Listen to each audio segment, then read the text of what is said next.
Hello students, let's see the question. The conventional method of breeding for resistance includes which of the following steps? Option A has screening the germ plasm for resistant sources and hybridization of selected parents. Option B has selection and evaluation of the hybrids and testing and release of new varieties. Option C है both A and B and option D है none of the above.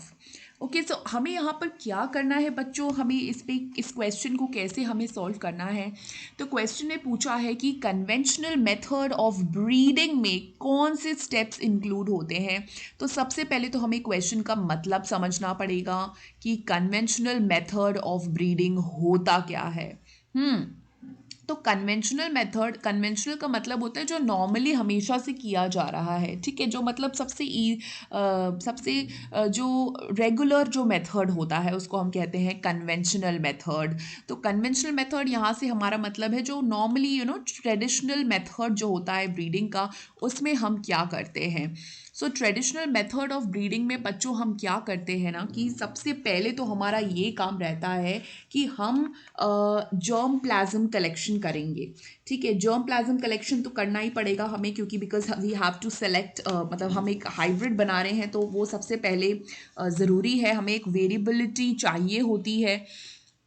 तो सबसे पहला step तो हमारा रहता है कि हम जर्म प्लाज्म को कलेक्ट करें। जर्म प्लाज्म से यहाँ पे अर्थ है all the diverse alleles for all the genes, so we need to collect the germ plasm। तो germ plasm कलेक्शन करने के बाद जब हमको सारी वेराइटीज़ मिल जाएंगी तो उसके बाद हमें सिलेक्शन ऑफ पेरेंट्स करना होगा। पेरेंट्स को इवेलुएट करके और पेरेंट्स को सिलेक्ट करना होगा, ठीक है, जिनकी भी हमें मीटिंग करवानी है उनकी। Evaluate and select the parents. Parents को सिलेक्ट कराने के बाद ऑब्वियस ही बात है, नेक्स्ट पॉइंट आप क्या करोगे, इनका क्रॉस हाइब्रिडाइजेशन या क्रॉस पॉलिनेशन अगर प्लांट्स हैं तो आप वो करोगे, है कि नहीं। बहुत ऑब्वियस ही बात है ये तो। चौथा पॉइंट में आप क्या करने वाले हैं बच्चों, जब आपने हाइब्रिडाइजेशन करा दी है तो अब आप रिकॉम्बिनेंस की टेस्टिंग करोगे, उनको आइडेंटिफाई करने की कोशिश करोगे। So selection and evaluation of the hybrids करोगे, एंड तो वो तो आपने करना ही है। तो आप हाइब्रिड सिलेक्शन करोगे, उनको इवेल्युएट करोगे, ठीक है। तो ये आपका नेक्स्ट स्टेप रहेगा। और लास्ट में आपको जब आपने सिलेक्ट कर लिया है, then you have to test it, you have to release and you have to do the commercialisation of the new cultivars. तो ये भी हमें करना होगा। So testing and release of new varieties.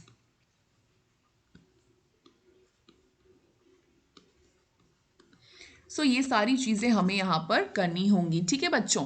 सो यहाँ पे कौन से ऑप्शन सही हो रहे हैं, अब देखो बच्चे यहाँ पे ना सारे स्टेप्स ऐसे इंडिविजुअली तो दिए नहीं हैं, तो हमें जो स्टेप्स दिया उसी से काम चलाना पड़ेगा। तो ऑप्शन ए में दिया है screening the germ plasm for resistant सॉसेस and hybridization of selected parents, बिल्कुल सही बात है बच्चों ये। और बी में selection and evaluation of the hybrids and testing and release of new varieties, तो ये भी मैंने लास्ट दो पॉइंट में तो कवर कर ही लिया है, if you can see. So right answer will be option C, both A and B. I hope you have understood the question. Best of luck.